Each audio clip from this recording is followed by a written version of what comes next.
YouTube, this is Logan again. So I've seen some videos on how to teach witchcraft, teach it correctly.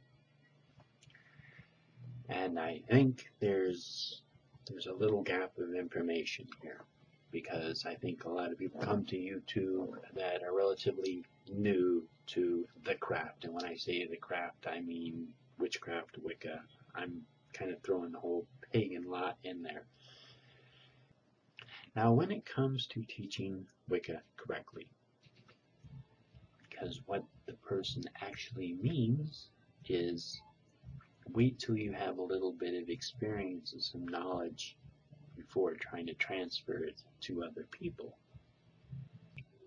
As I learned, what we do is we actually have an eclectic tradition. We have an eclectic practice, either a magical practice or a witch practice. But what we do is we take bits and pieces of various philosophies and writers and authors, and we kind of create what fits for us. Essentially what it's doing is creating a path for ourselves. Now, you could take the philosophies of Krishnamurti, Plato, Pythagoras, Rumi. You can take those philosophies and put them together. You can look at the Kabbalah. You can look at Aleister Crowley. You can look at Eliphas Levi and create a practice for yourself. You can take authors like Gerald Gardner, Raven Grimassi, Scott Cunningham, Silver Raven Wolf. You can take these authors and you can kind of start taking bits and pieces of them and creating this eclectic practice, eclectic belief. Now, what you have is something that fits you, that speaks to you, and there's absolutely nothing wrong with that. The best way to think of this, in my opinion, is there is no true path, but there is a true path for you. You just have to find it. You may look into Buddhism, Catholicism, Muslim, Voodoo, Druidism, Wicca, Shamanism, all these various religions, and you might pull from them and kind of put something together, some kind of a philosophy for yourself. There's nothing wrong with that. Now, there are people who follow what they believe to be a mystery cult, like the Gardnerian tradition or the Alexandrian tradition, that are considered to be an unchanged line or an unchanged lineage that is passed from teacher to initiate to teacher to initiate, down the line, down the line. Now, back in my day, what you did was you got the Coven's Book of Shadows, and you either wrote it down in a notebook to transfer to your Book of Shadows, or you actually had your Book of Shadows there, and you copied it down word for word with little notes, little things that were important, maybe even little pictures and diagrams, and if you made a mistake, you had to correct it somehow, and it was a very painstaking process.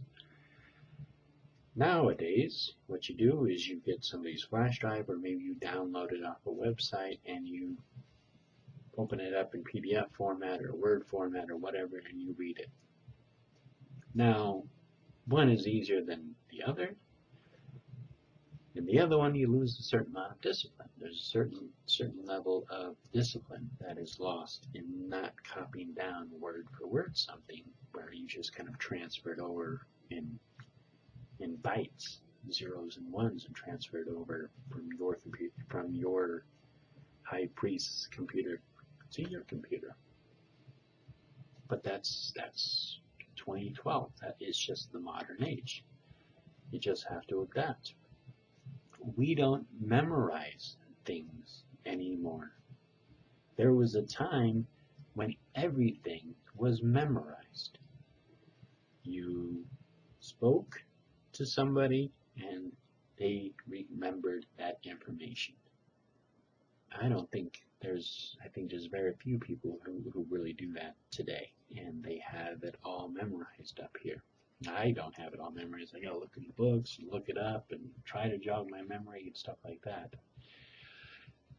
That's a serious discipline. It's just lost. It's just how everything has evolved.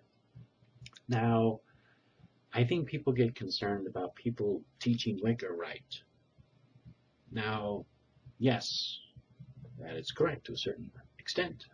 If you look at the history of the Gardnerian tradition, there's people who say that you can see Freemasonry in it, especially in the initiations.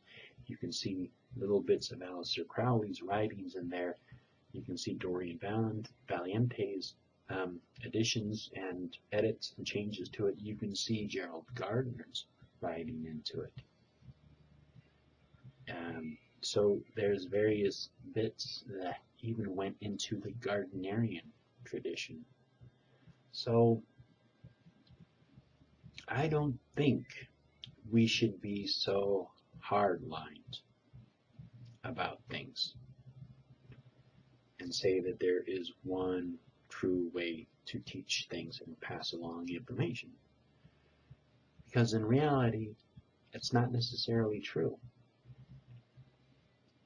And when we pass along information to another initiate in our tradition, in our path, we hope that once we've transferred that information to that initiate, that they respect their elders and they will maintain those oaths of secrecy and pass it to the next person. So this is kind of an advanced video, but for some new people who may have come across this video, there are some flavors of witchcraft, namely Wicca, which are mystery traditions or mystery cults, and they're an unchanged line, or it's supposed to be an unchanged line. It was a very specific path, a very specific tradition. Now, it comes down to the Wiccan rede, which I think a lot of people get mistaken.